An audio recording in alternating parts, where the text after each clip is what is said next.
We are happy to report that this past week there were minimal problems, and we have a bunch of volunteers to thank for that. We just want to express again our sincere appreciation to all the 1,000+ people who have volunteered to help us through this time of high water on Hobble Creek.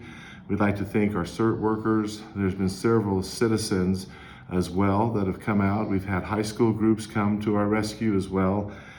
It's been a great opportunity to see the community come together like they have to help up at our golf course and throughout the city to keep the water flowing within the banks of Hobble Creek.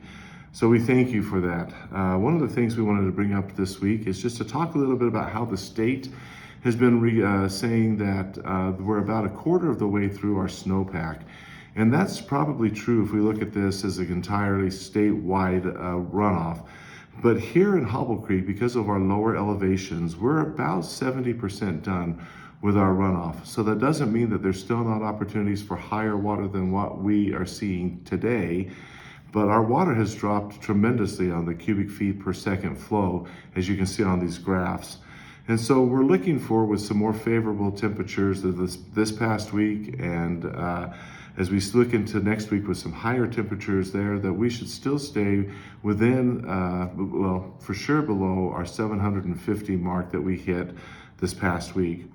As the waters are starting to go down, we want to remind citizens we still do have some concerns that if we get debris under any of the bridges that could block the water flow, that could cause some flooding. And so if you have your sandbags out and you're kind of wondering if you should keep them out or not, we would probably suggest that you keep them out for a little bit longer, maybe another week or so, until we see that we've got through the majority by far of the runoff of up our canyons. A couple of things about sandbags. As we start to see the water recede and you want to get rid of your sandbags, we would ask that you bring them to the rodeo grounds, 767 West, 1600 South. It's well signed, and we'll have an area there where you can dump your bags and return the sand to the city. We'll be using that down there to actually help prep our rodeo grounds and keep them in good shape. So with that, the no's are not at Bartholomew, not in garbage cans, nor in dumpsters.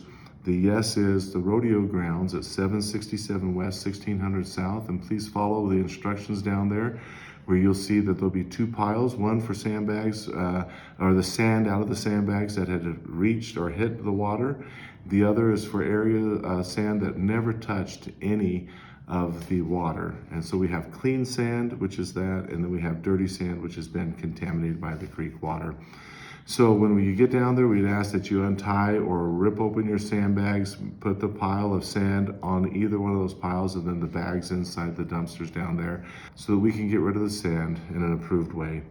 And then lastly, again, we just want to keep you safe.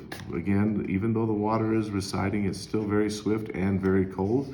And so we ask that you watch your pets, your children, and yourself as you are around the creeks, that we can keep all of our citizens safe and away from harm and danger. Thank you.